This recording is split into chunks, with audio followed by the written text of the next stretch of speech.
तुम्हारे ज्ञान से तुम बड़े बनोगे। Knowledge, there are big difference between knowledge and information.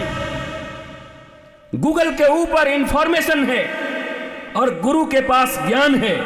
याद रखना, गूगल से रास्ते गड़बड़ भी हो सकते हैं, पर सदगुरु की शरण में आ गए तो ये दुनिया में भी हंसते हंसते रहोगे और वहां भी मुस्कुराते रहोगे अगर जाओगे। गूगल इंफॉर्मेशन के लिए ले लो, कोई बुरी बात नहीं है, हम भी पढ़ते हैं। अभी देखो हमारे सामने लैपटॉप रखा हुआ है, हम भी गूगल खोल देंगे, पर हम पूरे गूगल पर भरोसा नहीं करते, क्योंकि इस गूगल पर मुगल की औलादों की चीजें भी लिखी हुई हैं। इस गूगल पर मुगल ने भी कुछ लिखा हुआ है और वो अपने अनुसार लिखे। लेकिन जब गुरु बोलेगा तो अपनी प्रज्ञा से बोलेगा, सनातन संस्कृति से बोलेगा, राष्ट्र के प्रेम में बोलेगा, ज्ञान में बोलेगा। मम्मी पापा, भाई बहन, पत्नी पुत्र मित्र नातेदार रिश्तेदार टीचर सब जिंदा चाहिए, और गुरु फोटो चाहिए, तस्वीर चाहिए। गुरु भी जिंदा चाहिए, जिंदा, जो प्रज्ञावान हो, जो तुम्हें समझता हो। मैं ये नहीं कहता कि तुम समर्पण करो, मैं ये कहता हूं पहले तुम जानो उनको। तुम्हारे जीवन में अगर परिवर्तन शुरू हो जाए तो अपना लो। तुमने कॉलगेट और प्रॉमिस को तो बिना जाने टीवी देख के अपना लिया है। बॉर्नवीटा, बेटा बढ़ के इतना बड़ा हो गया और तुम सारा बॉर्नवीटा का शीशी खाली कर दिए, तुम्हारा बेटा मिर्ची जैसा रह गया। मम्मी नाक बह रहा है। बॉर्नवीटा पे बॉर्नवीटा खिला गए, क्योंकि नकली है, कोई मतलब नहीं है। ये हर जगह मैं कहता हूं, यहां भी कह दे रहा हूं, जीवन में कभी एक घूंट भी कोल्ड ड्रिंक्स न पीने वाले अमिताभ बच्चन 2-2 करोड़ रुपए लेकर के कोल्ड ड्रिंक का प्रचार करते हैं। उनको पता है कोल्ड ड्रिंक की एक घूंट उनकी मौत है। उनको ये भी पता है ये आंतों के लिए और बच्चों के लिए और किसी भी मनुष्य के लिए नहीं बनाया गया। लेकिन उनको 2 करोड़ मिले, 5 करोड़ मिले। उस 5 करोड़ से अपने बच्चों को वो ऑर्गेनिक खेती, गोबर के खाद से पैदे हुए अनाज खिला रहे हैं। वो सच्ची भारत की गैया का दूध पिला रहे हैं, वो देसी गैया का। और हम और तुम टीवी देखकर taste the thunder, Mountain Dew और जिंदगी आउट ऑफ व्यू, खत्म। प्रचारों के चक्कर में पड़ गए। क्योंकि अमिताभ बच्चन कह रहे हैं, गलत नहीं हो सकता। अमिताभ बच्चन क्या वाल्मीकि हैं, वशिष्ठ हैं, रेहू अंगिरा नारद हैं? कौन है वो?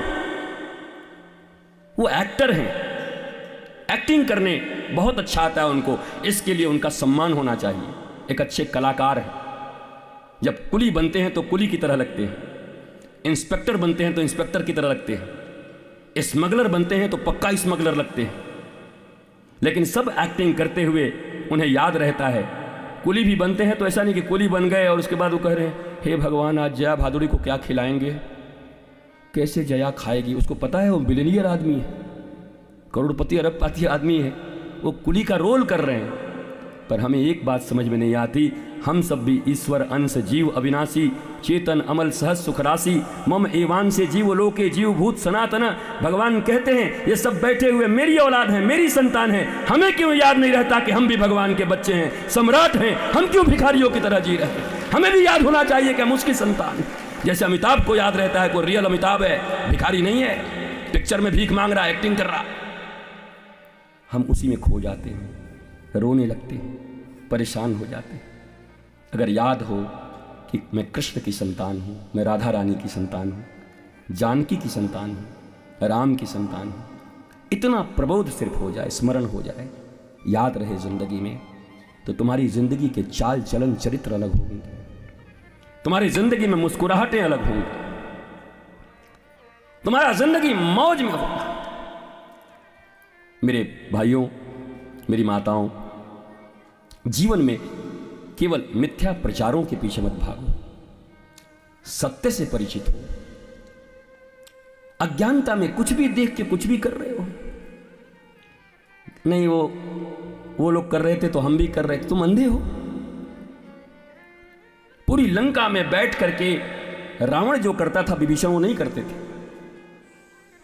रावण का बेटा प्रहस्त था वो भी नहीं करता था।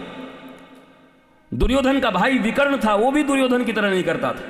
अपने भाई थे, उसके बाद भी कृष्ण के पक्ष में रहते थे। सत्य अकेला हो सकता है।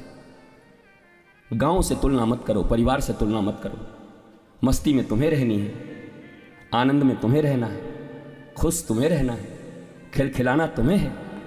इसलिए दुनिया क्या करती है कोई फर्क नहीं करता। तुम्हारी प्रज्ञा से तुम जियो, गुरु के दिए प्रबोध से तुम जियो। सैकड़ों आदमी के गर्दन काट करके, उंगली काट करके माला पहनने वाला डाकू उंगली माल बुद्ध के एक वचन से सुधर गया। बुद्ध ने कहा मैं तो ठहर गया, तू कब ठहरेगा? उनमें परिवर्तन आ गया। जगाई मधाई ऐसे डकैत थे, चैतन्य महाप्रभु ने एक बार गले लगाया, उनकी जिंदगी बदल गई। हनुमान जी राम जी के साथ बचपन से तो नहीं थे। सब हो गया, विवाह शादी हो गई, वनवास हो गया, तब जाके मिले अंतिम रील में। जैसे 18 रील का पिक्चर हो तो 14 रील के बाद हनुमान जी मिले। 4 रील में है, 4 रील के केवल हनुमान जी हैं। पूरा रामायण अगर अच्छे से पढ़ लो तो 4 रील हनुमान जी का है। पर 4 रील में अपने रोल को इतने शिद्दत से निभाया कि आज राम के मंदिर कम पड़ गए, हनुमान जी का मंदिर ज्यादा हो गया। राम के भाइयों के मंदिर न बने पर हनुमान जी का मंदिर बन गया महाराज। राम की माता और पिता का मंदिर न बना पर हनुमान जी का मंदिर बन गया, बनवासी हनुमान जी का। क्या कारण था? 4 ही घंटे के रोल थे, 4 ही रील के रोल थे, पर शिद्दत से निभाया, ईमानदारी से निभाया। क्यों? न अभिमान, न अपमान, न सम्मान।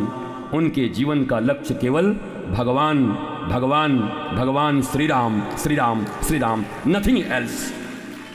चाम दाम काम नाम उससे कोई मतलब नहीं। मेरे श्री राम श्री राम श्री राम श्री राम श्री राम, बस उससे उनको मतलब था। एक साधे सब सधे, सब साधे सब जाए। नहीं तो पूजा तो भरत की मंदिर ज्यादा बननी चाहिए थी, लक्ष्मण की बननी चाहिए थी, शत्रुघ्न की बननी चाहिए थी, कौशल्या की बननी चाहिए थी, दशरथ का बनना चाहिए था, नहीं बना। बंदर का बना, बानर, और वो भी छोटे से रोल में आए थे।